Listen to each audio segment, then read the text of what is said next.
Bonjour à tous, bienvenue dans Vive l'Europe. Aujourd'hui, je suis avec Piero San Giorgio. Salut Piero. Salut Daniel.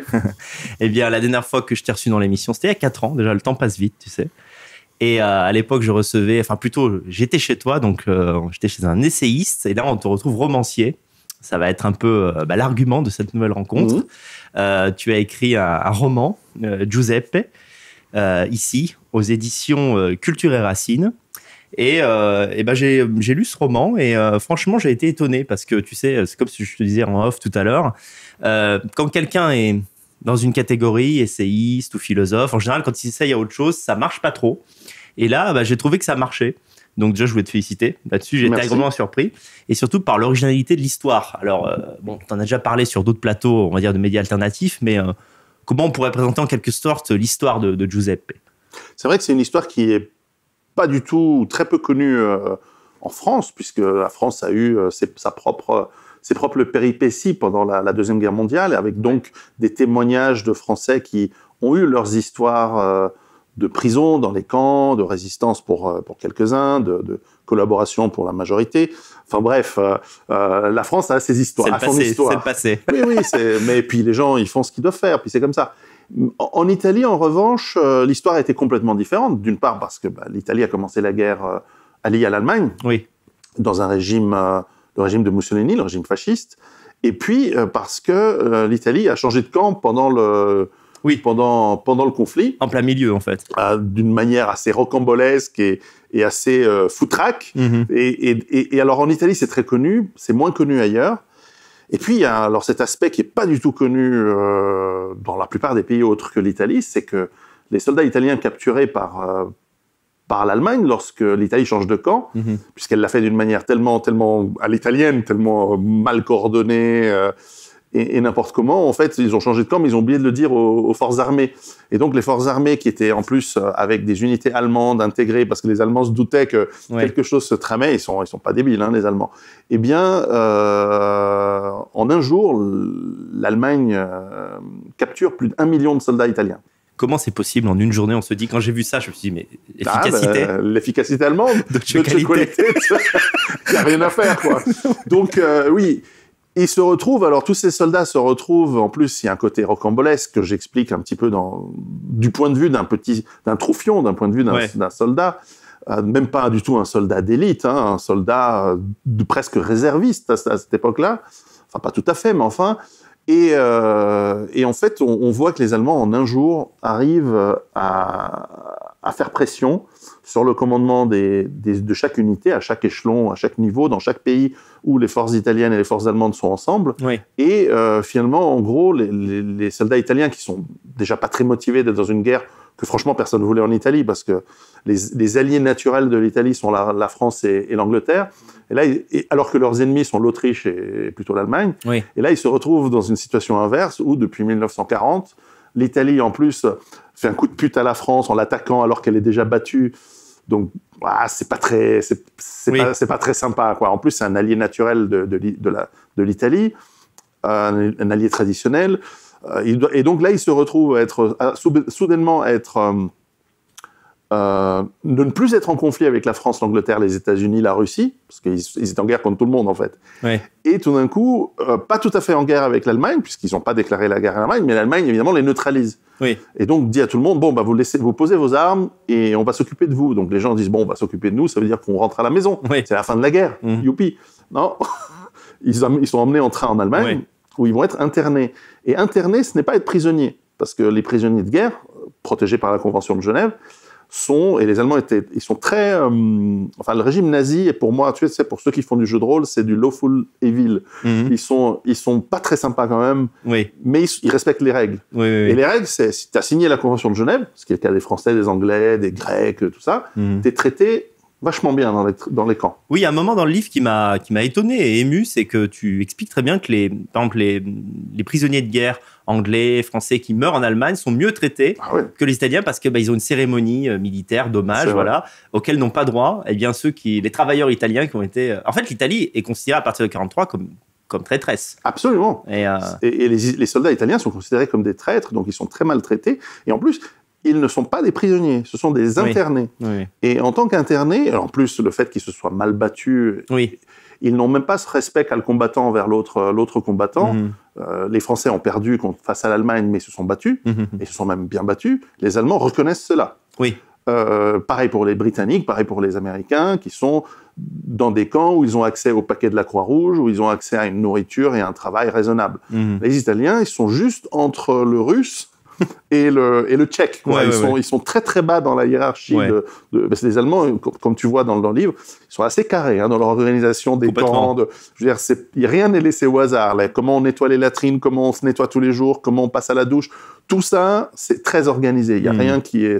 Je veux dire, des camps en Italie, ça aurait été complètement autre chose. Oui. Tu expliques même que dans la façon de faire souffrir l'interné, il y a une science qui est... c'est du vice finalement, mais très technique.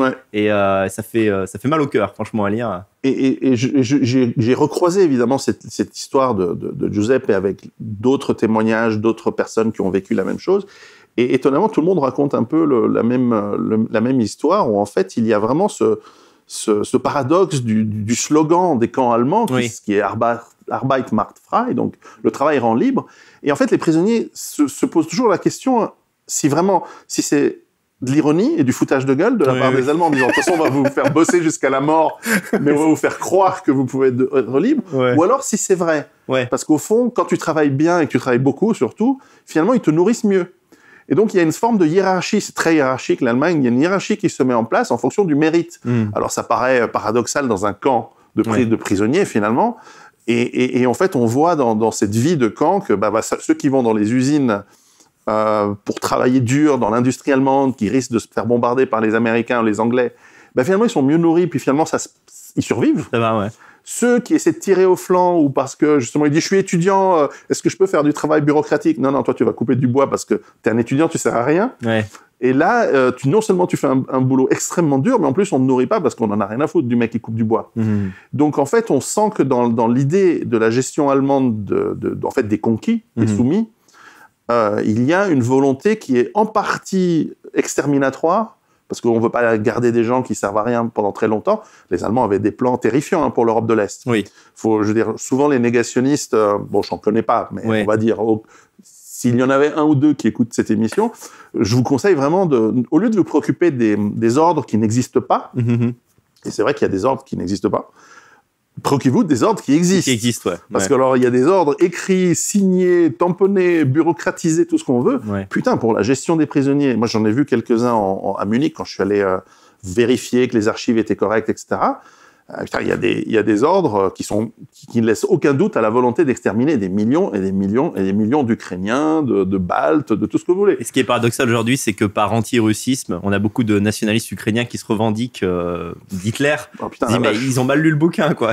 Je vous conseille de lire le Generalplan Ost. Enfin bref, c'est pas le thème. Et donc on a ce paradoxe où d'un autre côté, ceux qui vont dans les usines et qui travaillent correctement, finalement, sont assez bien traités. À un moment, en fait, il me racontait, mon grand-père, qu'ils sont laissés même libres, en disant, de toute façon, tu vas pas t'enfuir, qu'est-ce que tu veux t'enfuir, tu parles pas allemand, on te reconnaît. Et donc, tiens, voilà de l'argent Monopoly, enfin, c'est des Lagergeld, ils appelaient ça. Tu peux aller au magasin acheter de la margarine ou des conneries, parce que finalement, ils étaient payés. Mais évidemment, ils étaient payés comme les chauffeurs Uber aujourd'hui, comme les mecs qui te livrent de la bouffe. C'est des cacahuètes en réalité. Et puis de toute façon, ils arrivaient dans les villes allemandes où il n'y avait pas grand-chose à acheter.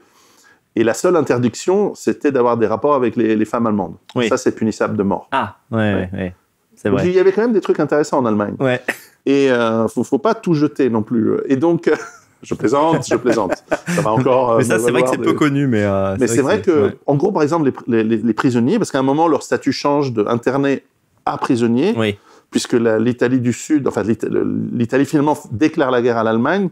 Enfin, l'Italie n'existe pratiquement, elle est coupée en deux à ce moment-là. Et à ce moment-là, ils passent au statut de prisonnier. On leur propose même d'aller se battre du côté du régime fasciste renaissant dans le nord de l'Italie. Et étonnamment, alors qu'ils pourraient rentrer chez eux et être au pays et être nourris, 90%, 9 sur 10 refusent. Ça, c'est aussi un des paradoxes et des mystères, si on peut dire, étonnants de cette époque. Mais finalement, ils en avaient tellement assez. Et je pense qu'ils ont appris à détester l'Allemagne, et à tel point qu'ils se sont dit on va pas se battre avec eux maintenant. Là, on s'est déjà battu avec eux une fois, maintenant ça suffit, on en a marre. Et finalement, ils ont fait une forme de résistance passive en traînant des pieds, assez particulière, assez étonnante. Ce qui est paradoxal, c'est malgré les conditions, peut-être qu'ils ne le savaient pas à l'avance, mais de travail en Allemagne, eh bien, beaucoup sont volontaires pour rester là-bas plutôt que de rester en Italie pour se battre aux côtés de Mussolini qui s'est planqué dans une ville du Nord. Ça, c'est vrai que c'est étonnant. Quand on lit ça, on se dit comment on peut changer d'allégeance comme ça. En fait, le peuple italien, enfin beaucoup d'Italiens en veulent à Mussolini, c'est une mauvaise gestion au milieu de la guerre. Et d'ailleurs, dans les premiers chapitres du livre qui se passent dans l'Italie fasciste, il est intéressant de remarquer, et j'ai vraiment travaillé le sujet, en plus c'est un sujet que je connais bien, les Italiens étaient très sincèrement extrêmement heureux du régime nazi, fasciste, je veux dire, pardon, lapsus qui est faux. L'Allemagne n'était pas aimée par les Italiens. Aller en guerre avec l'Allemagne contre des alliés naturels a été très mal prise, mais avant ça, le régime fasciste et Mussolini étaient, mais même les communistes. C'est vrai, j'allais dire, les gens doivent le savoir, même Churchill disait que Mussolini était un modèle, qu'il avait vraiment sauvé l'Italie économiquement, et dans les années 20-30, finalement, avant que l'Italie s'engage dans cette guerre à la con, finalement, ça allait. Oui, et même des communistes italiens, des opposants farouches au régime fasciste, des opposants qui, dans les années 20, s'étaient battus dans les rues à coups de matraque contre les fascistes, parce qu'en fait, il y a une quasi-guerre civile en 1920 en Italie pour la prise du pays, comme il y en a eu en Allemagne, en Hongrie et dans d'autres pays. Il y a une sorte de révolution communiste qui s'est mise en place, et en fait, la bourgeoisie italienne est allée chercher des socialistes moins violents que les communistes, c'est-à-dire les fascistes. Les fascistes sont socialistes. C'est un parti de gauche, il faut bien se rendre compte, qui après a développé sa doctrine un peu à l'italienne, en mettant, qui a une doctrine intéressante, mais les Italiens ont beaucoup aimé cette période. Les trains étaient à l'heure, l'industrie s'est remise en place, mais l'Italie n'était pas du tout prête à aller en guerre. Alors, ça s'est vu pendant la guerre civile espagnole, ça s'est même vu en Éthiopie, et je crois que ce régime, d'ailleurs, a été aveuglé par le fait de s'être entouré par des arrivistes qui disaient oui à tout et qui vantaient la puissance, en fait, qui flattait Mussolini. C'est ça, Et donc, l'Italie s'est retrouvée dans une guerre que, en fait, les soldats ne voulaient pas. Et à ce moment-là, si encore ils avaient été victorieux, mais bon, tout le monde se rendait compte que la victoire, entre guillemets, contre la France, était une victoire de Polichinelle. En Afrique du Nord, ça s'est tout de suite mal passé. La guerre qu'a déclarée Mussolini contre la Grèce est un allié naturel de l'Italie, et en plus, c'était politiquement fasciste également. Bon, c'était le symbole. Mussolini voulait la Grèce, pour montrer à l'Allemagne que lui aussi pouvait gagner une guerre. Il se fait rétamer, mais méchamment, dans les premiers mois de guerre. Attaquer dans les montagnes en plein automne, sous la pluie, c'était peut-être pas non plus le meilleur choix tactique. Et il a fallu que l'Allemagne envahisse la Yougoslavie et la Grèce pour permettre aux Italiens de se désembourber depuis leur base de départ albanaise. Et ça, mon grand-père a participé à cette deuxième partie de la campagne, et il se rendait bien compte. Il me racontait, je me souviens très, très bien petit, qu'il me racontait que eux, ils grimpaient dans la boue et que les Grecs leur jetaient des grenades dessus, et que eux, ils n'arrivaient pas à avancer, que c'était boueux, il pleuvait tout le temps, et qu'après, il me disait, en plus, les Grecs, on les aimait bien. On mange bien, c'est un beau pays. C'est ce que j'allais te dire. C'est des gens comme nous. On les aime bien, donc on était presque honteux d'occuper leur pays. C'est vrai que, alors toi, tu as carrément vécu en Italie dans ton enfance. Bien Moi, sûr. j'ai toujours vécu en France, mais mon grand-père était italien.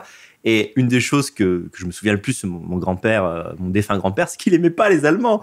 Mais il les aimait pas, non pas parce qu'ils avaient perdu la guerre, mais ils aimaient pas avant. Il aimait pas les Tedeschi. Je disais, mais c'est con. Les Italiens ont fait une guerre avec des gens qui ne l'aimaient pas. Il y a une phrase assez connue qui a été à qui on attribue à plusieurs auteurs, mais en gros, on dit que les Allemands aiment l'Italie, mais ne la respectent pas. Alors que l'Italie respecte l'Allemagne, mais ne l'aime pas. Oui, c'est vrai. Et on pourrait l'amener aux Allemands ou aux Italiens. Et je crois qu'il y a quelque chose de vrai où... Après, il faut aussi se rendre compte que les Italiens et l'Italie, c'est une nation jeune, et les Italiens sont un vieux peuple variés, hein, parce qu'il y a une grande différence entre les gens des Pouilles, qui ont des racines grecques, des gens siciliens qui ont des racines mélangées avec les Normands, avec les Arabes, avec les gens, faut pas trop dire aux Siciliens qu'ils ont des origines arabes, mais il y a un petit peu d'origine arabe. Les gens du Nord qui sont des germaniques et des Français, mais d'ailleurs, toi et moi, on ne se ressemble pas trop, alors qu'on a d'origine italienne tous les deux. Donc tu dois il doit y avoir quelqu'un de très grand qui est passé par là-bas. Et c'était normand à un moment, donc probablement il y a du sang viking chez toi. Moi, dans le Nord, j'ai du sang lombard, j'ai fait le test génétique, je vois que mes ancêtres, ils viennent de Suède et des Balkans, donc c'est des Goths, donc il y a des Goths qui sont passés sur des latines chez moi, il y a très longtemps, il y a 2000 ans, ou il y a 1500 ans. Bref, donc ça veut dire aussi qu'on est, pas seulement génétiquement, mais on a cette capacité culturelle à s'arranger des différentes invasions, et puis à la fin, on est capable de conquérir les conquérants. Chaque fois que des conquérants arrivent en Italie, que ce soit François Ier ou l'empereur Barbarossa ou qui sais-je, à la fin, ils se disent « Ouais, mais on est quand même bien ici. » C'est vrai que, bon, là, on sort un peu du livre, mais moi, je vais souvent dans le Tessin pour raison familiale, et je me dis, la culture italienne est quand même forte, parce que ces mecs à gueule d'allemand vivent comme des Italiens. Ah ouais. Tu sais, il y a beaucoup de blonds aux yeux bleus, des Tessins qui parlent comme ça. Tu dis, mais vous êtes des Allemands, les gars. Non, c'est un pays très, très agréable à vivre et qui a réussi à conquérir tout le monde. Et moi, en fait, j'ai beaucoup d'espoir sur l'Italie ces prochaines années, d'un renouveau. Mais bon, intéressant. Ça, c'est un autre sujet. En tout cas, pour finir sur ce chapitre, c'est vrai qu'à la fin, là, on est hors du livre, dans les notes, tu avances ta théorie, tu dis finalement, c'est probablement à cause de l'Italie que l'Allemagne a perdu. Alors ça, c'est vrai que les Allemands nous écoutent. Bien ou mal, c'est ainsi. En tout cas, bien pour les Slaves qui auraient été exterminés. Moins bien pour les Allemands, forcément. Moi, je le dis comme je le pense à la fin du livre. Moi, je pense que le système nazi, on peut pas l'aimer. On peut pas être pour ce système. Je pense qu'il avait trop d'incohérences. Je comprends et je donne la parole à des Allemands dans le livre d'ailleurs, ce qui est pas évident. Mais comment dire, le système nazi peut être compris. C'est-à-dire qu'on peut comprendre pourquoi ils en ont tellement bavé dans les années 20 qu'ils ont choisi ce modèle de gouvernement qui leur donnait espoir. Alors à la fin, ça a été une catastrophe. Ça a été une catastrophe pour de nombreux peuples, mais c'était une catastrophe pour les Allemands en premier. Oui, bien sûr. Et je le décris aussi vers la fin du livre, où en fait, lorsque Giuseppe traverse l'Allemagne à pied, enfin il part de l'est de l'Allemagne pour arriver en Bavière, toutes les villes sont rasées. Toutes les villes, systématiquement, les unes après les autres, ont été rasées. Et on peut lire entre les lignes que même les Russes, c'est même pas entre les lignes. Les Russes s'en donnent à cœur joie. Ils le cachent pas. Ils le cachent pas. Finalement, ils oppressent directement les Allemands avec toutes les exactions et la barbarie de vengeance qu'ils mettent en place. Un mal ne justifie pas un autre mal. Hein, c'est comme ça, pourtant. Pourtant, c'est ce qui est arrivé. Et puis, mais on sent bien que chez les Américains aussi, ça n'a pas été exactement sympa. Oui, tu montres bien, je pense que c'est lié au souvenir de ton grand-père de substitution qui était Giuseppe, que les Russes se comportent plutôt bien avec les Italiens, et par contre, qu'ils en font voir des vertes et des pas mûres aux Allemands. Mais sinon, les Allemands ont tué des millions de Slaves, et ils ont la haine. À la fin de la guerre, vraiment, ils ont la haine. Non, et là aussi, je donne la parole à des Russes, un peu, parce que... Et là aussi, on comprend j'aime bien avoir le point de vue de tout le monde, c'est-à-dire que le Russe, finalement, il dit, ces Allemands, non seulement on se venge, mais en plus, on veut tellement les humilier pour qu'ils ne recommencent jamais. Et les Russes, ils ont subi Gengis Khan quelques siècles avant. C'est vrai. Voilà. Et en fait, la civilisation, en fait, avec le respect, le respect du combattant, c'est quelque chose qui est très rare dans l'humanité. D'ailleurs, c'est quelque chose qui est très européen, qui existe pratiquement nulle part ailleurs. Et qui a existé seulement pendant une certaine période historique. Et je me demande si on n'est pas en fait sorti de cette période, bien qu'après la Deuxième Guerre mondiale, on soit dans une période de paix. Mais enfin, mon grand-père a été témoin il a été témoin du bombardement de Dresde, donc il a vu l'horreur de la guerre alliée sur la population civile. On parle de 700 000 morts, mais en tout cas 300 000 morts allemandes, des civils, volontairement tués par les Anglais et les Américains. Donc là, il n'y a pas de... C'est pas... je veux dire, c'est pas mieux ou pire qu'un camp de concentration d'extermination. Hein, je veux dire, c'est clairement... des civils, on va tous les tuer. Pourquoi ? Pour gagner la guerre. Ouais, mais bon, les Allemands ils disaient pareil. Ils disaient, nous, on va tuer des civils dans des camps s'il faut, aussi pour gagner la guerre. Donc, on touche à un point presque philosophique, parce horrible. Que la notion de crime de guerre, finalement, je me suis toujours demandé où est-ce que ça s'arrête. Qui est-ce qu'on a le droit de tuer ou pas en temps de guerre ? Les perdants. C'est comme ça. Voilà, les Américains disent oui, par exemple, on a tué énormément de civils à Hiroshima et Nagasaki, mais si on ne l'avait pas fait, le Japon aurait sacrifié encore plus de troupes. Peut-être.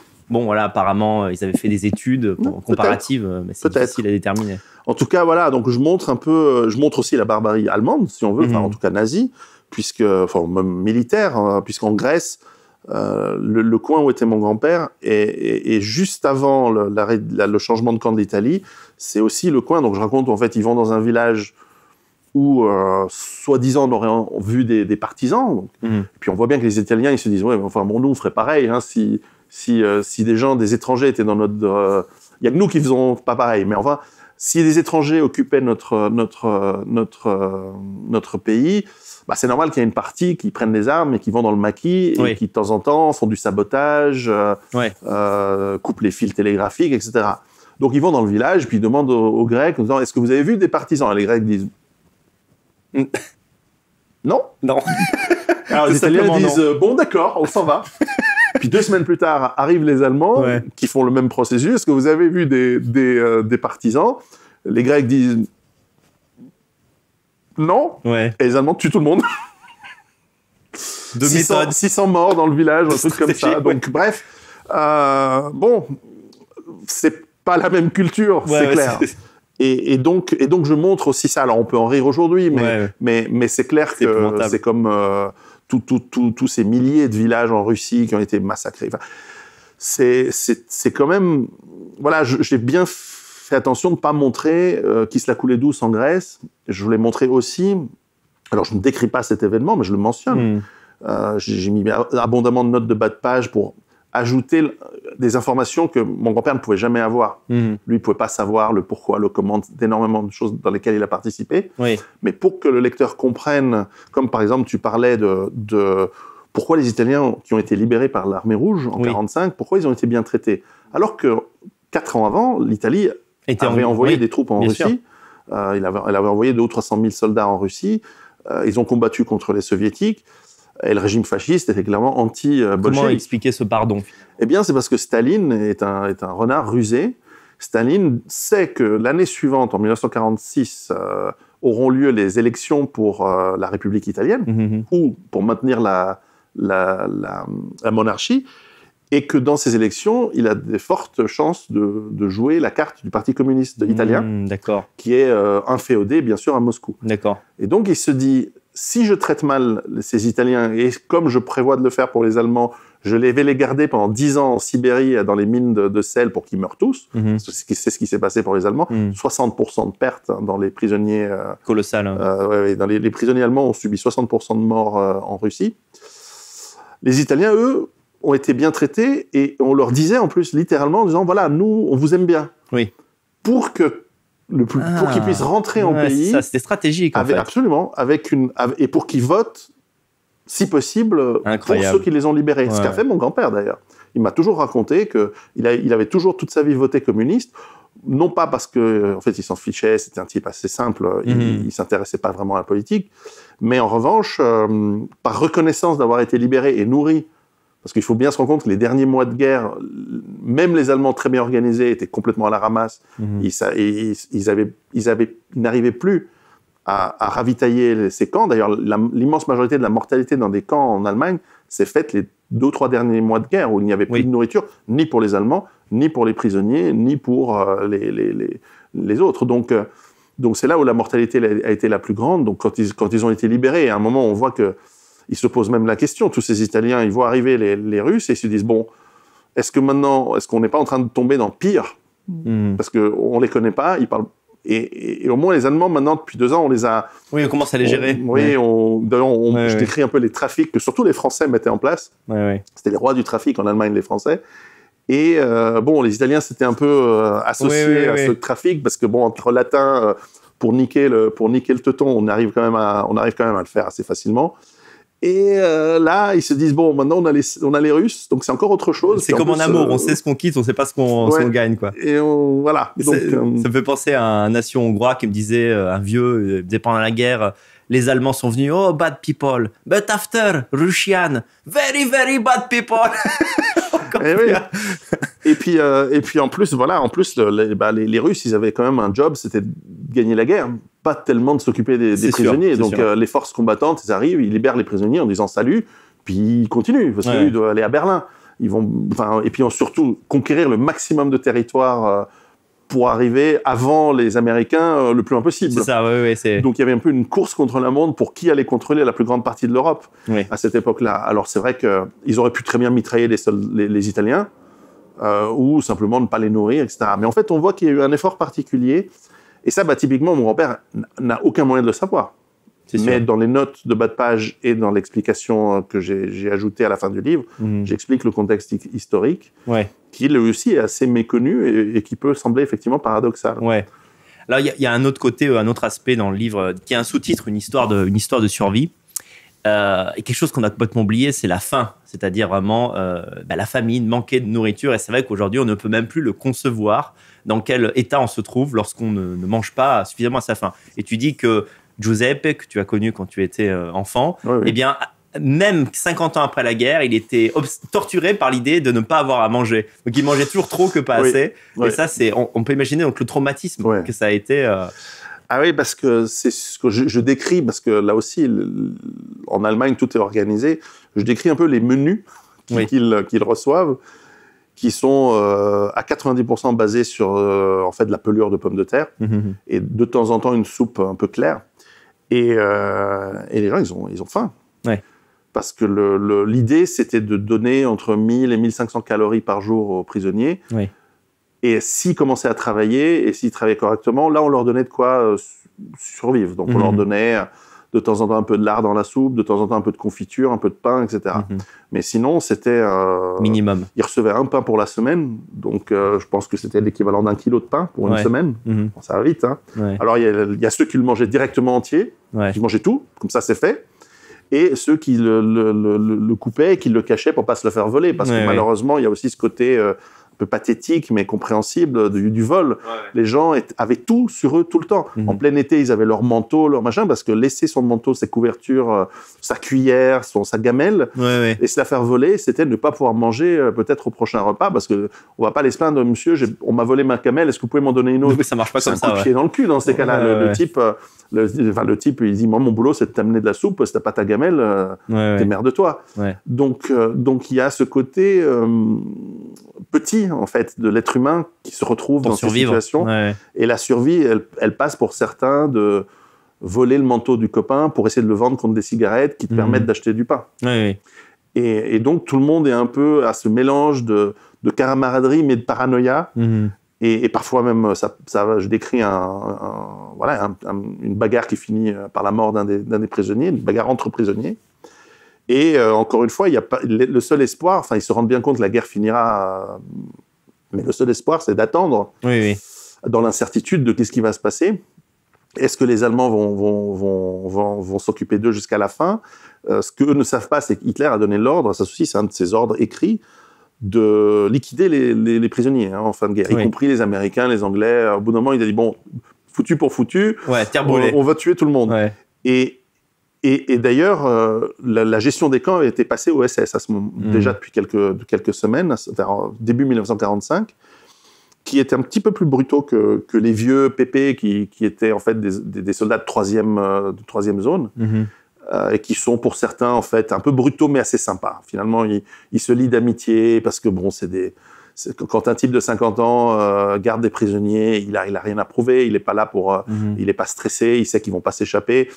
Donc, au bout d'un moment, qu'est-ce qu'ils veulent faire? Et ça reste quand même des humains. En revanche, même les SS refusent En fait, les SS ne tuent pas les prisonniers. Parce qu'ils se disent, c'est une monnaie d'échange. Si en plus on tue les prisonniers alors que les Américains sont à une semaine de nous, putain, quand ils vont arriver, ça va être encore...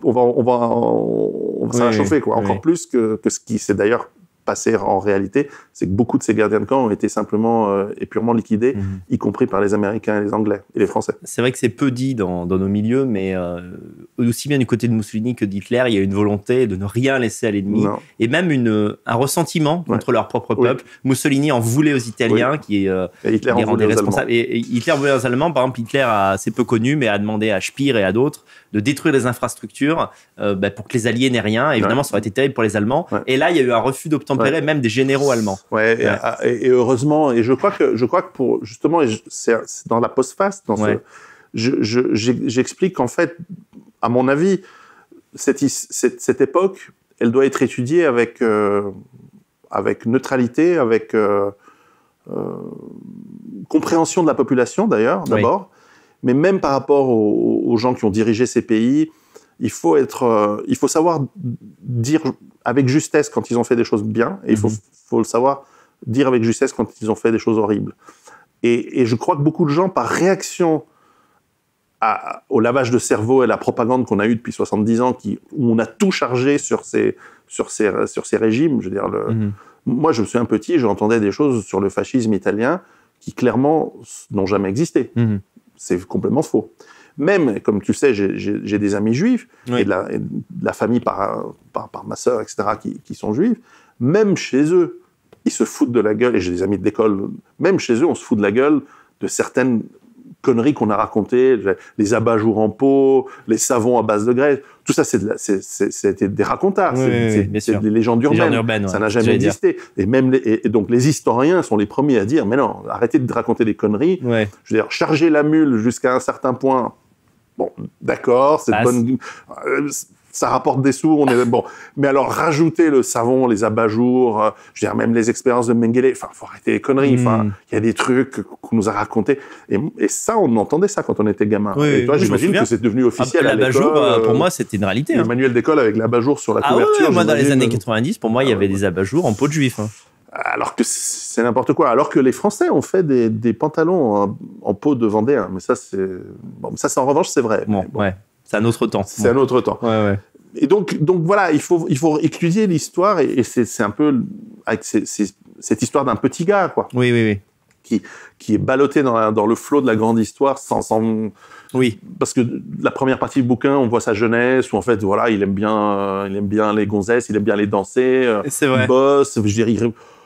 Toutes ces histoires de fascisme, de communisme, de machin, ça l'ennuie en fait. Oui, c'est vraiment un Italien comme on se le figure, quoi, qui veut avoir une belle vie, en un petit boulot, sans histoire, et pouvoir profiter de la Dolce Vita. C'est vrai que j'ai oublié de préciser comment était structuré le livre, un peu comme une fresque finalement. C'est-à-dire qu'il y a l'avant-guerre, le pendant et l'après. Et c'est vrai que l'avant-guerre, c'est ce qui m'a le plus, parce que tu sais que j'ai un grand-père italien, et ça me renvoie à ce qu'il me racontait. Par exemple, il y a un court chapitre, fait 2 pages, je crois, quand l'Italie devient championne du monde de foot.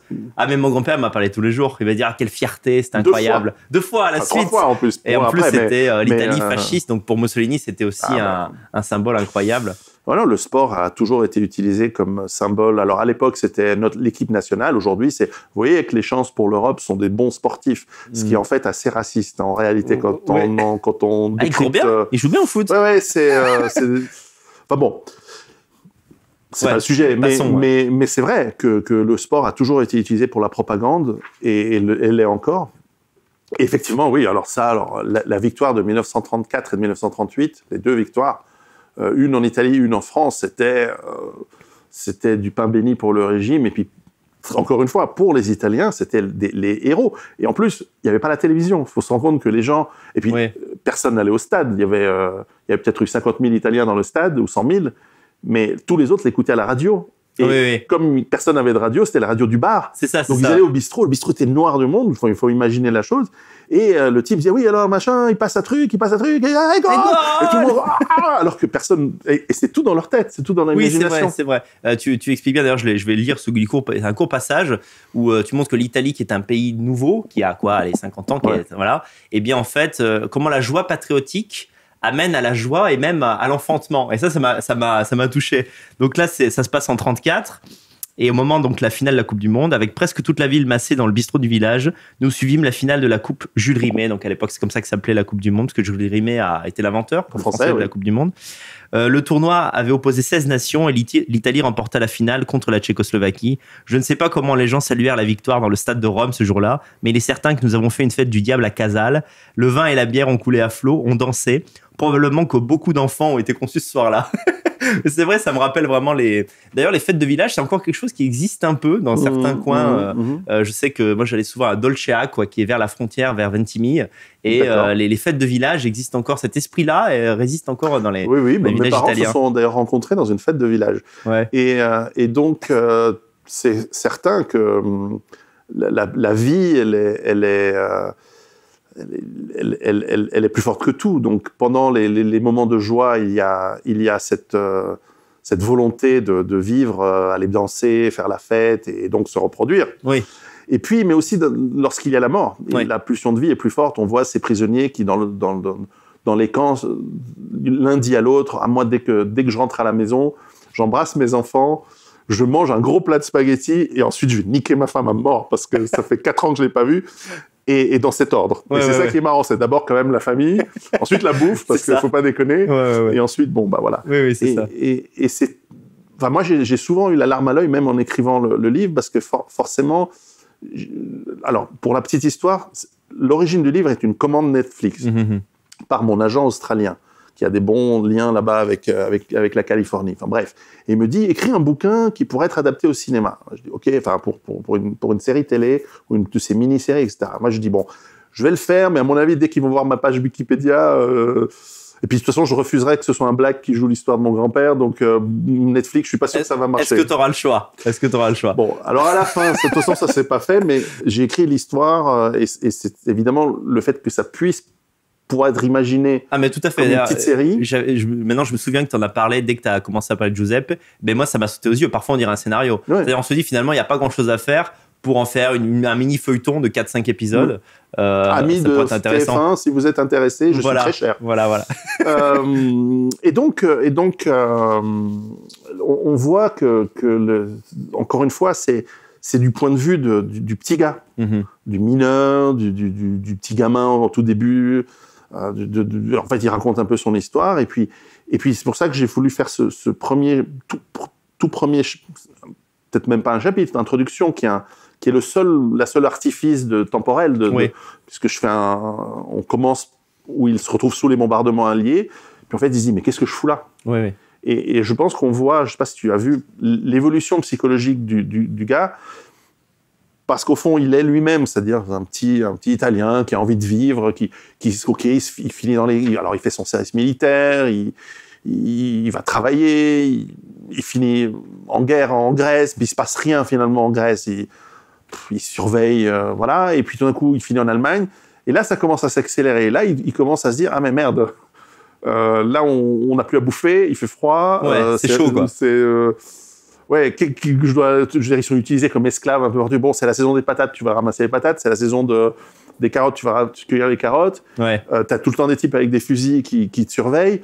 Il gueule dessus en allemand, alors il a fini par apprendre il baragouinait un petit peu l'allemand, mon grand-père. Et bon...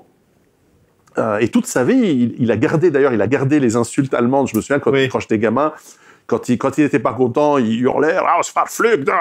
et il racontait des trucs allemands, ça nous faisait rire. Et puis effectivement, il bouffait comme un monstre. Enfin, il bouffait vraiment beaucoup parce que c'est tout ce qui était pris n'est plus à prendre. Tout ce qui est accumulé, c'est tout ça de pris pour la prochaine, quoi.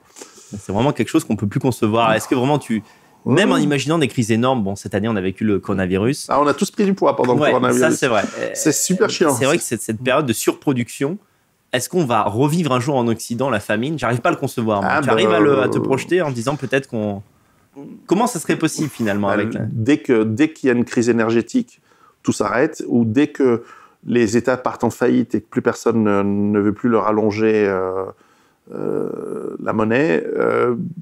ils arrêtent de payer la CAF, ils arrêtent de payer les allocs. À ce moment-là, tout part en pillage, tout part en razzia, et il n'y a plus rien qui marche pendant des années. Donc là, vous allez avoir faim. Pour ceux qui survivent le couteau, il y aura la faim, quoi. Ça, j'en parle dans mes autres bouquins, mais c'est pas... Mais c'est sûr que nous, on n'est plus habitués à ça. Ça change tout. Et même quand on fait du jeûne... au fond, on a quand même la sécurité de savoir que si vraiment t'en peux plus, tu fais 5 mètres, tu as un kiosque, tu as une supérette. Psychologiquement, c'est pas la même chose. Un truc, parce que là, tu es dans un camp avec des barbelés autour. Et quand tu as faim, tu as faim.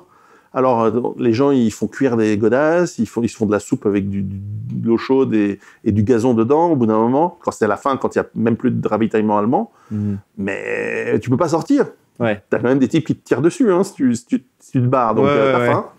Puis tu maigris et tu perds 40 kilos, 50 kilos pour certains, puis il y en a qui meurent. Parce que quand on est affaibli, après il y a les maladies, il y a la pneumonie, là c'est pas du Covid, là c'est du méchant, c'est vraiment du truc qui tue, parce que on est affaibli.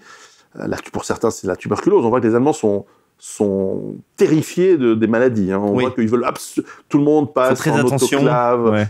Comme il disait, les Allemands, ils s'en foutaient que tu meurs, mais il fallait que tu meurs propre. Il fallait être propre. Il fallait pas contaminer. Donc cette image alors forcément, c'est pas la propreté comme on l'imagine aujourd'hui. Ils faisaient pas une douche tous les jours, mais tous les semaines, c'était obligatoire de passer à la douche, de laver les vêtements. Ils devaient passer en autoclave. C'est pas le truc pouilleux comme on pourrait s'imaginer. L'hygiénisme est resté en Allemagne. Parce que même on a vu avec le Covid, à un moment donné, ils ont fermé sans demander l'avis à personne. Ils ont fermé leurs frontières. Ils ont bien géré le truc. Ça, c'est vraiment un truc dans la psychologie allemande qui est resté. Ce que je trouve intéressant dans le livre aussi, c'est qu'on voit que les natures des peuples ne changent pas trop. C'est-à-dire, en fait, à travers le temps, on retrouve les mêmes qualités, les mêmes défauts. On voit qu'il y a vraiment des différences entre les peuples européens. Après, ce qui est douloureux, c'est de voir aussi le ressentiment qu'il peut y avoir entre peuples européens. On voit aujourd'hui, on a les mêmes soucis avec les vagues migratoires. Et c'est vrai qu'il y a encore 60 ans, nous étions nos pires ennemis, finalement. Et ça, c'est vraiment un truc... on voit vraiment que les Allemands sont dans un pan-germanisme, pas du tout dans un pan-européanisme à l'époque. En tout cas, au milieu de la guerre. On ne le ressent pas comme ça, quoi. Oui, il y a l'histoire de cette époque est évidemment très différente. Et c'est triste quand on voit aujourd'hui, et s'il y a un des rares trucs bien qu'a fait l'Union européenne, c'est ce programme Erasmus, par exemple. C'est vrai. Et pour les gens qui l'ont fait, ou pour, par exemple, des gens comme moi qui ne l'ont pas fait, mais qui ont voyagé à travers l'Europe pour le travail. On se rend compte à quel point aussi on a des points communs. On a des différences, mais on a aussi des points communs. Et nous sommes un grand peuple qui aujourd'hui a la nécessité absolue de devenir un grand peuple parce que nous sommes un peu moins nombreux et nous sommes submergés. Et ça ne va pas durer, et puis on va reprendre le contrôle, il n'y a pas de problème. Moi, je suis très confiant sur les années qui viennent. Je ne suis pas du tout black-pilled là-dessus. Au contraire, ça va être un bain de sang pour tout le monde, mais j'ai aucun doute qu'on va reprendre le dessus, qu'on reconquérira nos territoires, et j'espère que cette fois, on aura la sagesse de s'arrêter là, et de ne pas aller reconquérir toutes des terres qui ne servent à rien. Que chacun soit chez soi, et un jour, on aura une fraternité de tous les peuples à travers le monde. Mais avant, il va falloir passer par une période assez dure. C'est triste de voir que 2 fois, on s'est foutu sur la gueule au XXe siècle, de manière industrielle en plus. C'est ça, Je décris ces bombardements, je décris l'état des villes et des populations hagardes, à moitié démontées par les bombardements américains, britanniques, etc., puis par le passage, puis par l'occupation russe. On voit en plus que on voit qu'il y a du nettoyage ethnique qui se fait vers la fin, parce que finalement les Tchèques se révoltent et chassent les Allemands, enfin, qui sont des Allemands ethniques, mais qui sont des Tchèques en fait. Mais ils les chassent de République tchèque qui est en train de se créer. Donc on voit des réfugiés allemands qui fuient les soviétiques, qui fuient les Tchèques, qui fuient finalement ce nettoyage ethnique. Évidemment, c'est pas du tout la région géographique, mais dans les pays baltes et dans la région de Prusse, ça a été un véritable massacre. Je crois que c'est 7 millions d'Allemands qui sont morts rien qu'en 1945. Enfin, c'est un truc, et puis 10 millions de déplacés. Enfin, un truc. Et bon, alors en 1945, les gens disaient bien fait pour leur gueule, ils avaient qu'à pas faire la guerre. Oui, mais ils ont fait la guerre parce qu'on les a humiliés, parce on leur a piqué de la terre, on a coupé leur peuple, on les a exploités, on a mis leurs femmes en prostitution. Enfin, quand je dis on, c'est pas moi. Hein. Non, on comprend qui est on. Mais l'entre-deux-guerres a été terrible pour l'Allemagne. L'entre-deux-guerres pour l'Allemagne a été terrible. Et les Français ont été cruels, les Anglais ont été cruels, les Américains même ont fait un plan de guerre, un plan de paix terrible. Et donc c'est vrai que ma génération, peut-être la tienne aussi, mais ma génération a eu, dans les années 70, on a été éduqués dans l'espoir que vraiment plus jamais ça. Plus jamais ça parce que c'était trop horrible. De la même manière que la génération qui était peut-être un peu revancharde dans les années 20-30 se disait aussi, ah non, plus jamais une guerre dans les tranchées, comme la Première Guerre mondiale, qui était aussi une guerre horrible pour la population aussi. Peut-être pas autant que la deuxième, mais quand même. Et donc, quand nos grands-parents, comme mon grand-père me racontait ces histoires, que j'ai dû recouper avec des archives, évidemment. Oui, un mélange de souvenirs et d'inventions. Forcément. Avec une enquête que tu as pu faire sur ce qui s'est passé à l'époque. Tu n'avais pas tous les morceaux. Tu dois recoller comme tu as pu. Pour donner de la substance aussi à certains moments de l'histoire, j'ai évidemment ajouté des éléments fictifs qui sont crédibles, j'espère. Oui, mais c'est la dramaturgie. Après, on en a besoin pour construire une histoire. C'est pour ça que c'est un roman et pas une biographie. Et donc, on voit cette... Et quand il nous racontait ces histoires, on se disait, ouf, heureusement que maintenant, on a dépassé ce stade-là. Parce que maintenant, en Europe, on est tous entre Européens, on a compris qu'on doit plus se faire foutre sur la gueule. Au fond, on va faire du commerce les uns les autres. Moi, je sais pas, je vais fabriquer des machines-outils que je vais vendre aux Allemands, en échange de quoi ils vont me vendre des Mercedes, et puis je vais acheter des trucs super bien, du parfum, du TGV en France, je vais acheter des super trucs en Angleterre, etc. Et puis, à un moment dans les années 90, on s'est dit...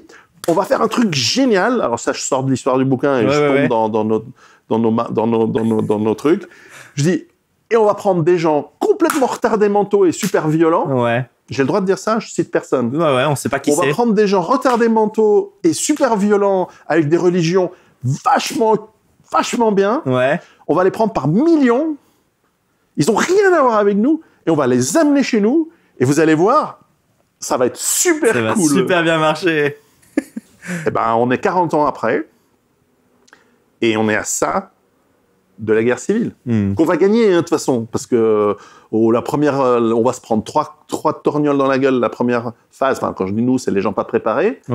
Puis au bout d'un moment, l'Européen, il a une nature profonde. Comme les croisades, 100 ans à prendre des claques. Les Français et les Anglais vont se retrouver réfugiés dans des camps de réfugiés en République tchèque, en Hongrie, en Roumanie, en Russie.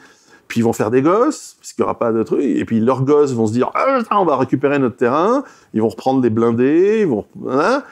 Et voilà. Et puis ça va être un génocide. Mais moi, je dis pas que je le souhaite. Je dis juste, l'histoire nous montre que c'est comme ça que ça va arriver. Moi, ce que je souhaite, c'est la fraternité entre les peuples. Mais vraiment. Comme tu sais, j'ai bossé en Afrique. J'ai plein de trucs sympas à dire sur tous les peuples et les pays du monde.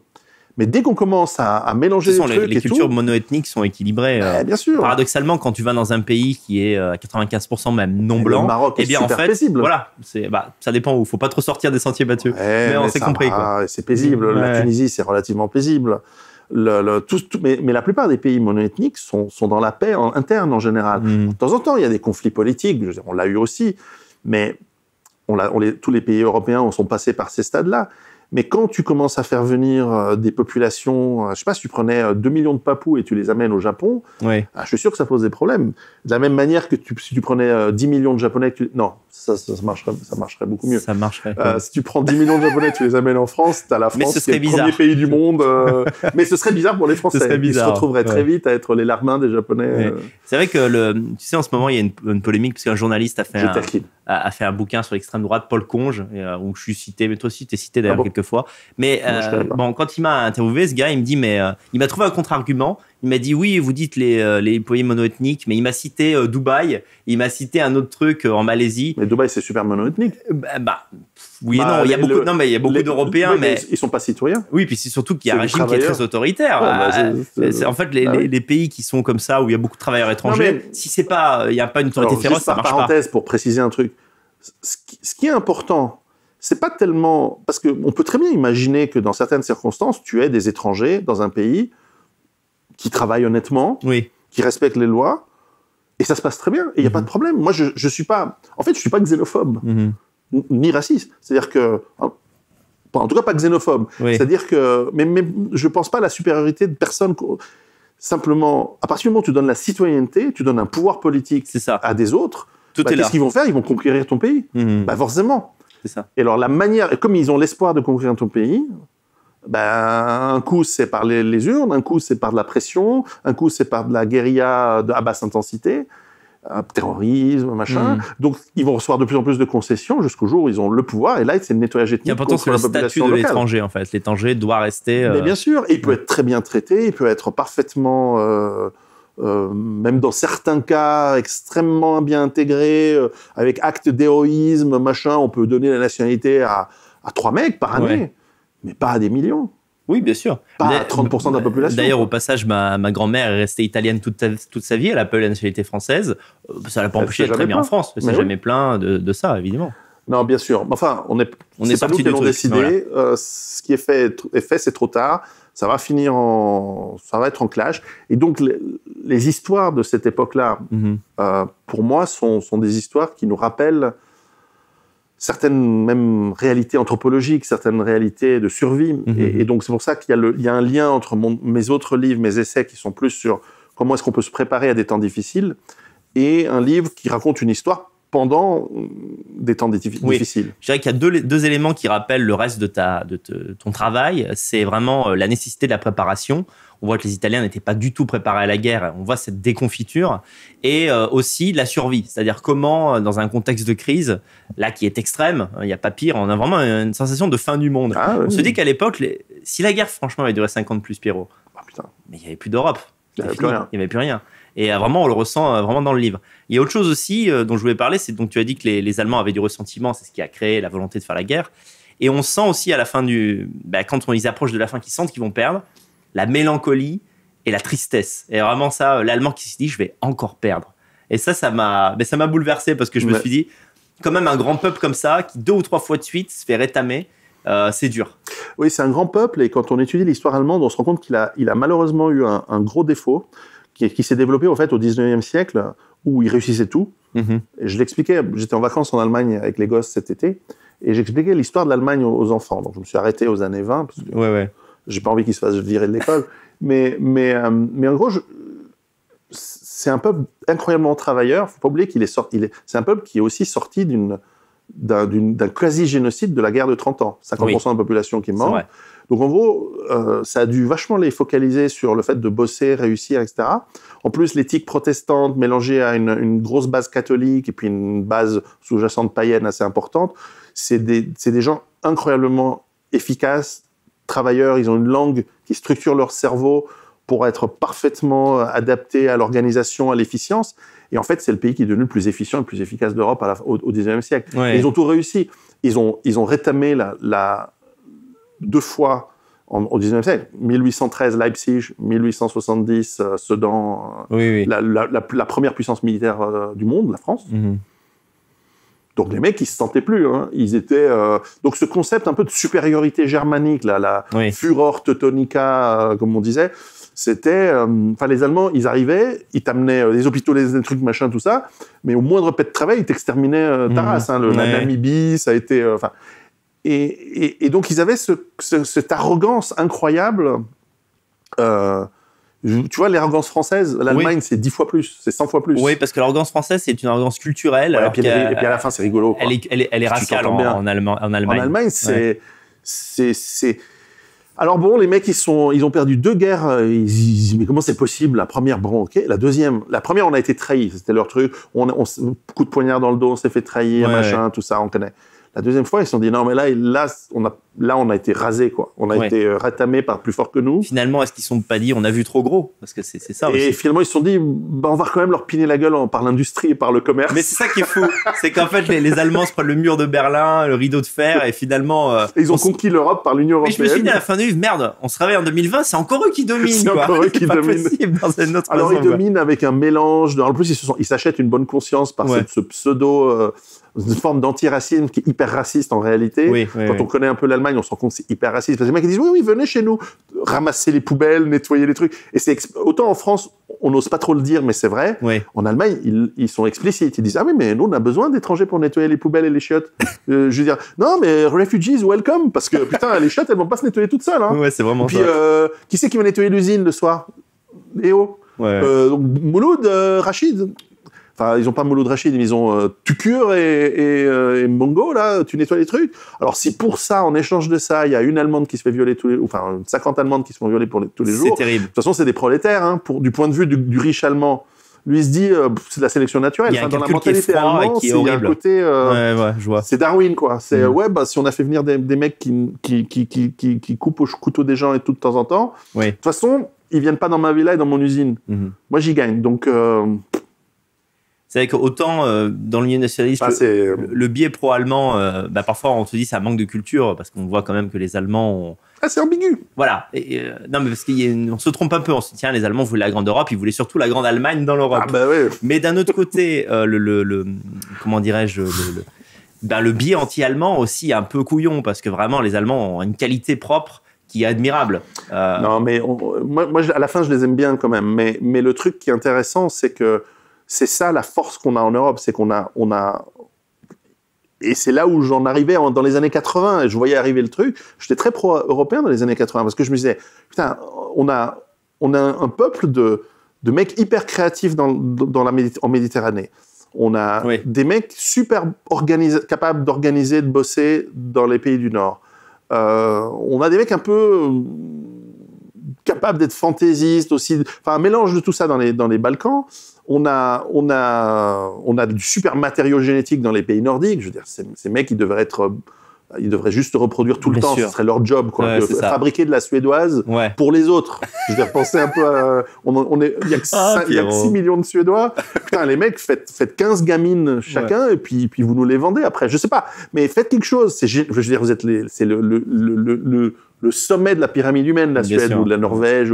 Tu vas là-bas, tu dis, putain, pourquoi vous êtes aussi couillons ? Vous êtes juste parfait.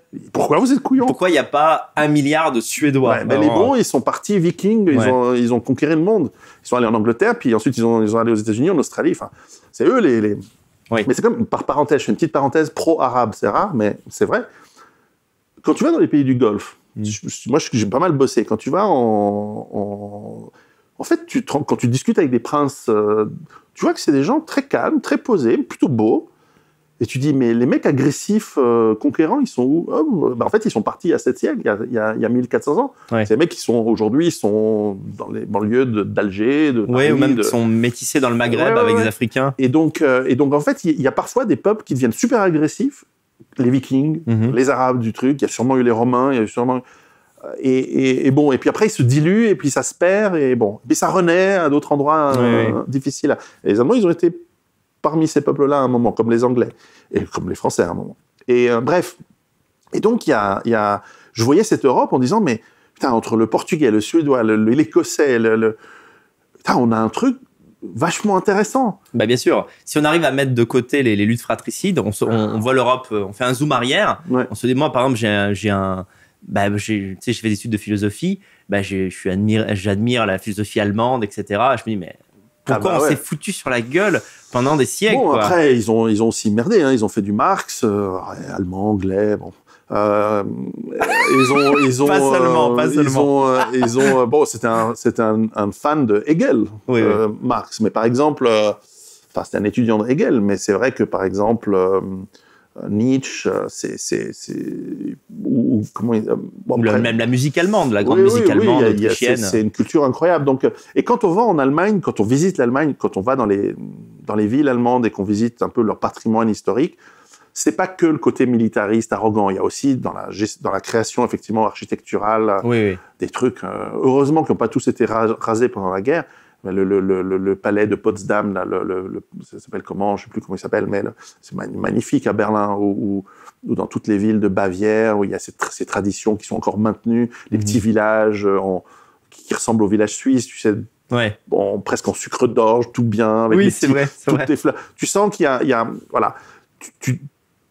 C'est il faudrait un petit peu d'italien en Allemagne et un petit peu d'allemand en Italie, et on a un bon mélange. On a un bon mélange pour une vie en fait qui est agréable. Enfin bon, c'est comme ça. Alors c'est peut-être un peu naïf, mais l'histoire avance. Aujourd'hui, on a d'autres problèmes que le teuton ou le français ou l'italien ou l'anglais. Là, on est face à l'histoire qui arrive, qui se rappelle à nous. Le tragique et la violence de l'histoire revient. Et donc, nous devons agir à notre échelle, faire des enfants, faire des familles, leur transmettre le maximum de ce qu'on sait de nos traditions et d'histoire. Les livres d'histoire sont importants pour qu'ils apprennent d'où on vient, parce qu'on est en train de l'effacer entre les personnages historiques qui sont d'autres j'allais dire espèces, d'autres couleurs. Oui. Et Achille, noir, très bien. Enfin bon. Mais le problème, c'est que nous, on en rigole, mais les gamins qui ne connaîtront que ça peuvent croire qu'au fond, les Blancs n'ont rien fait, par exemple. Ouais, c'est vrai. Et puis, moi qui suis un cinéphile, tu sais, il faut rappeler à nos jeunes qui ne connaissent pas les premiers films du cinéma, c'est vrai, les antiracistes disent ça, dans les années 10, c'était des Blancs qui jouaient des Noirs. Mais au moins, ils se maquillaient en noir. Tu sais, dans les films de David Howard Griffith, c'est sûr. Où c'était des Blancs qui jouaient les Indiens, d'accord, mais au moins, ils ressemblaient. C'est souvent des Italiens ou des Latinos. Vous allez jouer les Indiens. Bon, on les grinait au moins un peu en indien. Là, Achille, et voilà, on reste tel que tu es. Ouais, non, et c'est vrai que ça, c'est du. Bon, là, ça se voit beaucoup. Hein. C'est comme les dérives totalitaires en période de virus. La dérive, la volonté exterminatoire des Blancs. Moi, je suis convaincu qu'il y a une volonté d'exterminer les Blancs. C'est complètement con parce qu'après, il reste rien. Enfin, je veux dire, après, il reste les Chinois, mais les Chinois, ils n'ont pas envie de nous conquérir. Eux, ils ont envie de. Eux, ils sont comme nous, il y a un siècle ou deux, ils ont envie de faire du business. Ils veulent sûrement nous dominer, parce que la domination, elle te ramène plus de gonzesses. Donc, c'est sûr, hein, je veux dire, eux, ils se disent peut-être que les Suédoises, c'est notre tour. Ouais. Alors, je suis pas sûr. Mais enfin, je suis pas sûr que la Suédoise veuille bien. Il y en a pas pour tout le monde, ouais. Parce que, bon. Mais mais les Chinois, ils ne nous veulent pas du mal. Ils veulent nous dominer, mais ça c'est presque de bonne guerre. Mais il y a d'autres cultures qui nous veulent vraiment du mal, qui veulent je veux dire, notre pure et simple existence, c'est une insulte à la leur. C'est une insulte à leur médiocrité, c'est une insulte à leur parasitage, à leur parasitisme. C'est une insulte à... Pas tous, hein, bien sûr, attention. Ne me faites mais pas ça existe, en tout cas, clairement, parmi beaucoup de gens qui tirent des ficelles, il y a cette haine viscérale qui se sont eux-mêmes mis dans leur tête, hein, parce qu'on leur a jamais rien fait. Mais enfin... Donc ça va chier, quoi. Donc il faut lire des livres d'histoire. Le livre se termine, tu as parlé de famille, et c'est vrai que quand Giuseppe termine la guerre, il se dit finalement, qu'est-ce qu'il reste à faire ? Je vais faire une famille. Et finalement, ce projet simple, mais universel, qui est d'enfanter, de faire survivre la lignée, terminer là-dessus, finalement, c'est... alors que le livre est quand même sombre, il est quand même dur parfois, et ça termine sur une note d'espoir que je voulais préciser. Je voulais pas le faire plus sombre, parce qu'il aurait été... En fait, il y avait ce côté touchant de cette personne, c'est cet homme qui a sûrement vécu des choses bien pires que ce que j'ai vu, ce que j'ai écrit dans le livre. Oui. Et une partie, j'ai dû les mettre entre les lignes. Parce qu'en fait, il me parlait, il est décédé quand j'avais 18 ans, peut-être. Oui. Et donc forcément, il me parlait quand j'étais un enfant, un jeune. Et donc, on ne raconte pas certaines horreurs à des enfants. On ne dit pas ce qu'il a dû voir à Dresde. On arrondit les angles. Et que j'explique quand même pour que ça se sache. Ce qu'il a vu des cadavres d'enfants et de femmes brûlés à Dresde, il ne me l'a jamais raconté. Oui. Mais il m'a juste dit, c'était terrible. Et parfois, en peu de mots, on comprend bien des choses. Alors, moi, je dois écrire un livre. Je ne peux pas faire un chapitre sur Dresde, c'était terrible, point, chapitre suivant. Oui. Je suis obligé voilà, pour que le lecteur ait un petit peu plus à se mettre sous la dent, de mettre un petit peu plus d'explications. Mais, ou même quand il m'expliquait quand il est parti, parce qu'en fait, il a quitté en fait, l'Allemagne à pied. Parce qu'ils étaient chez les Russes. Et en gros, ils se disaient tous, bon, quand est-ce qu'on rentre chez nous ? Puis les Russes, ils disent, bon, bientôt. Et parce qu'ils avaient autre chose à faire. Donc la guerre s'arrête, la guerre se termine, on est le 9 mai, et ils disent, bon, on peut rentrer. Je dis, ouais, mais attends, d'abord, ils ont leurs armées à eux à gérer, etc. Et je me souviens qu'il m'a dit, moi je lui dis, alors, t'es rentré comment ? Il me dit, je suis rentré à pied. Et je me suis dit, quand j'écrivais ce livre, je me dis, mais en fait, il est rentré... Mais rien que ça, c'est une aventure. Comment tu décides d'être dans un camp entouré de soviétiques qui viennent de combattre les Allemands, et tu dis, je rentre à pied, au revoir, merci. Alors, j'ai un peu creusé le truc, et en fait, les soviétiques, on leur ont dit, on vous donne un sauf-conduit, un laissez-passer. En fait, ils appelaient ça le certificat de bonne conduite. C'était pour dire que tu n'étais pas nazi, tu n'étais pas... D'accord, tu étais signé par les Russes. Et en gros, ils te disaient, écoute, nous, on veut bien vous nourrir et on s'occupe de vous, mais faites-nous pas chier. Si tu veux rentrer chez toi, rentre. J'ai rien à foutre. Parce qu'on a des choses à faire. Vraiment, on a des gonzesses à violer, on a la guerre à finir. Enfin bref, maintenant, on doit contrôler, on doit démonter l'industrie, la ramener en Russie. Il y avait tout un truc à... Et à un moment, il est parti. Et donc, je montre cette scène où, justement, je voulais un peu... montrer qu'à un moment, il prend conscience que finalement, notre vie, elle est dans nos mains. Et qu'il faut, à un moment, se faire balloter par l'histoire et par les décisions des autres, que ce soit tes officiers, tes chefs, ou ça va un moment, mais à un moment, tu dis stop. C'est vrai que ce moment-là, déjà, c'est une aventure en soi. Et je vois que, tu sais, moi, des fois, j'invite des gens à sortir un peu de cette prison France en disant, bah, allez, faites un peu, voyez un peu si l'herbe n'est pas plus verte ailleurs. On a l'impression que pour les gens, prendre un billet d'avion, prendre un hôtel, c'est tout un truc incroyable. Mais les mecs, ils faisaient 1000 bornes à pied, quoi, pour survivre. Ouais. Je veux dire, et c'était il n'y a pas si longtemps, c'était il y a 2-3 générations. Ouais. Oui, il a fait 1000 bornes à pied, il s'est barré avec son sac. Il y avait des Russes qui lui ont filé des patates. Il avait sa gamelle, il avait de quoi faire il avait des allumettes pour faire du feu. Puis, ça tombait bien, c'était le début de l'été, c'est mai, début juin. Donc, ça va, c'était pas l'hiver. Et il rentre à pied. Donc, à un moment, il se dit, j'en ai plus rien à foutre. Les ordres, parce que les officiers italiens qui avaient été séparés sont revenus et ils leur disent, non, mais maintenant, c'est de nouveau nous qui organisons et qui commandons. Et les mecs disent, rien à foutre, je me casse. Et il lui dit, t'as pas le droit. Je dis, ouais, mais qui va m'en empêcher? Et la guerre est finie, mince. Voilà. Ouais. Et le mec, l'officier, il a pas dû aimer. Mais enfin, il est parti. Et donc, j'explique le périple. Bon. Et c'est vrai qu'il y a un moment où il y a ce changement psychologique. En fait, on se dit, mais pourquoi je dois toujours subir? C'est ça, ouais. Puis ce qui est inspirant, c'est vraiment la débrouillardise de nos ancêtres qu'on a perdue. Je veux dire, aujourd'hui, il y a une pesanteur, on a l'impression qu'on ne peut rien faire. À l'époque, les gens faisaient des trucs qui nous paraissent dingues. C'est incroyable. Dans des pays comme la France, où par définition, tout est géré par une bureaucratie. Il faut faire des formulaires pour sortir dans la rue. Quoi. Oui. Enfin, bien sûr, l'assistanat crée un truc psychologique, une dépendance à l'État. Alors que, en fait, on est des hommes libres et notre liberté, elle ne tient qu'à nous. Et si des gens face à nous veulent s'empêcher à notre liberté, voilà, il y a conflit. Mais moi, je suis pour le conflit à ce moment-là. Mais je ne veux... Parce que soit on est libre, soit on est esclave. Il n'y a pas entre deux. C'est ça. Et la réalité, c'est qu'on est la plupart d'entre nous sommes esclaves. Et c'est un moment... Et parfois, dans certains domaines de notre vie, on est tous esclaves. Mais à un moment, parce qu'on paye nos impôts, donc voilà. Alors, soit on se fait une raison en disant « Ah oui, mais quand même, ça aide à l'invasion de mon pays, donc il faut que je paye les impôts. » Ou alors, on se dit « Non. » Puis on peut toujours combattre. Hein. Et s'il y a suffisamment de gens qui combattent, on récupère tous notre liberté. Donc...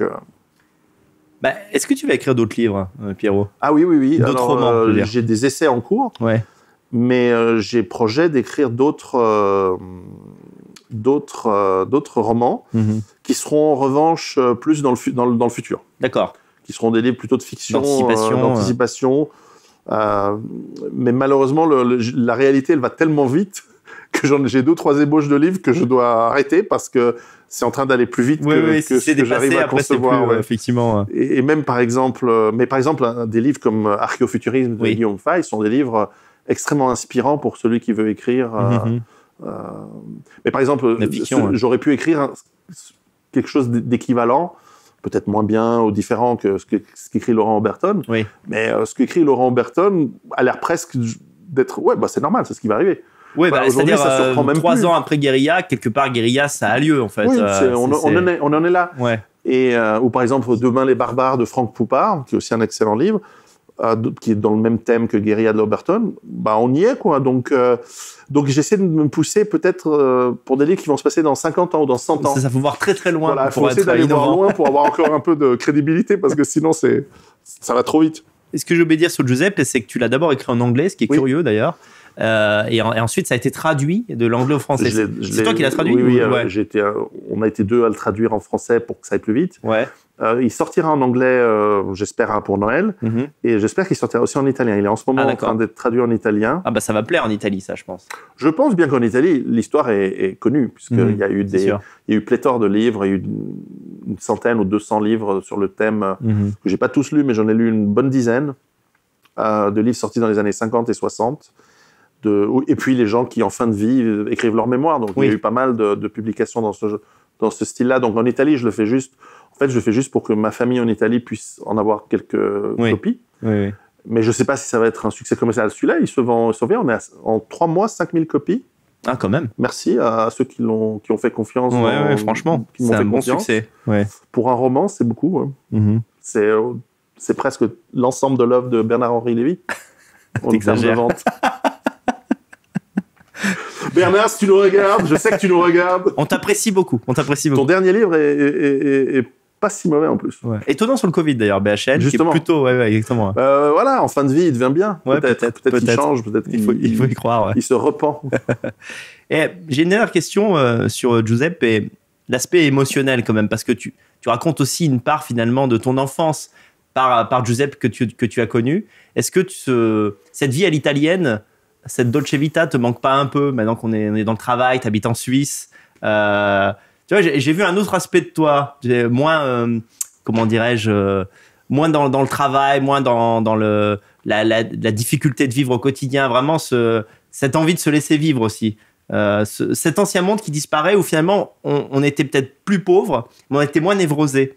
Et à travers cette présentation de Giuseppe, je l'ai ressenti. Tu vois ce que je veux dire? Alors c'est vrai que je suis suisse. Oui.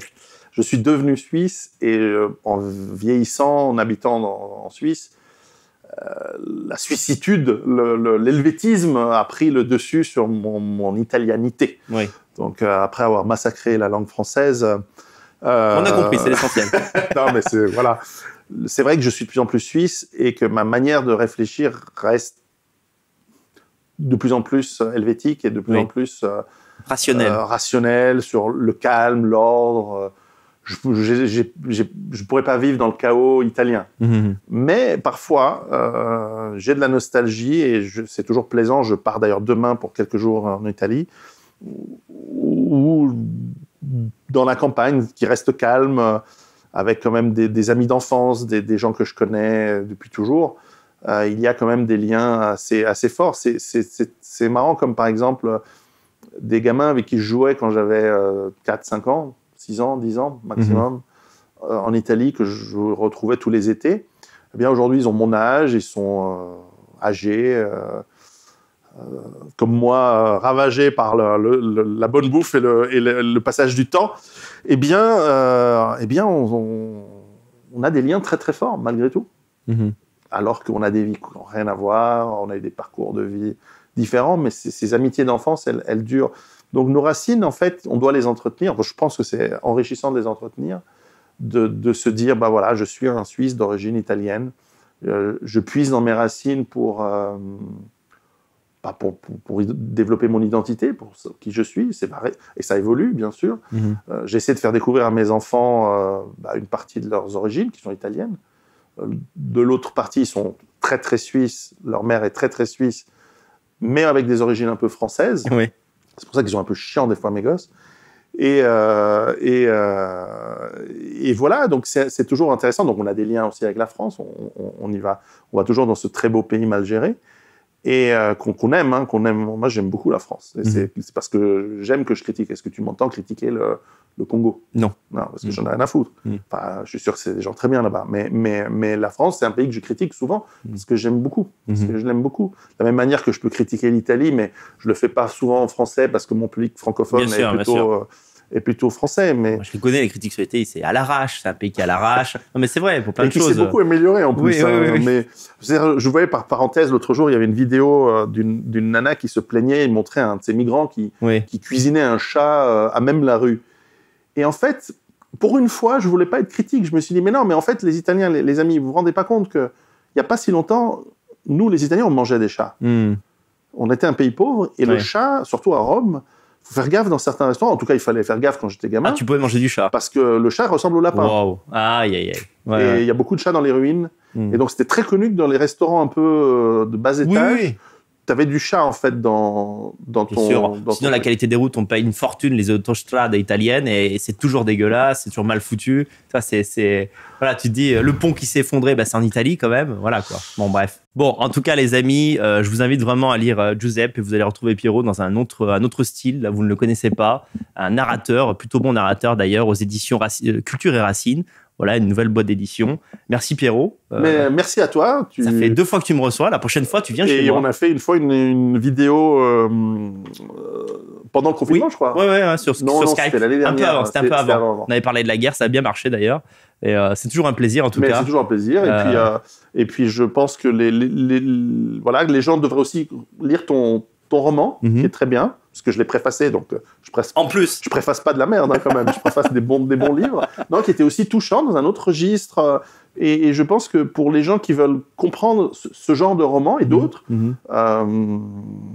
sont des livres qui ajoutent à la réflexion et qui ajoutent à notre culture. Et faut lire, hein, les amis, il faut lire, parce que la lecture, c'est ce qui aiguise votre cerveau comme la pierre aiguise l'épée. Hein. Si vous lisez pas, vous allez devenir des abrutis. Bah écoute, on finira là-dessus, c'est parfait. Plus que jamais, j'ai envie de vous dire, vive la Suisse, vive l'Italie, vive l'Europe. À bientôt, Pierrot. À bientôt.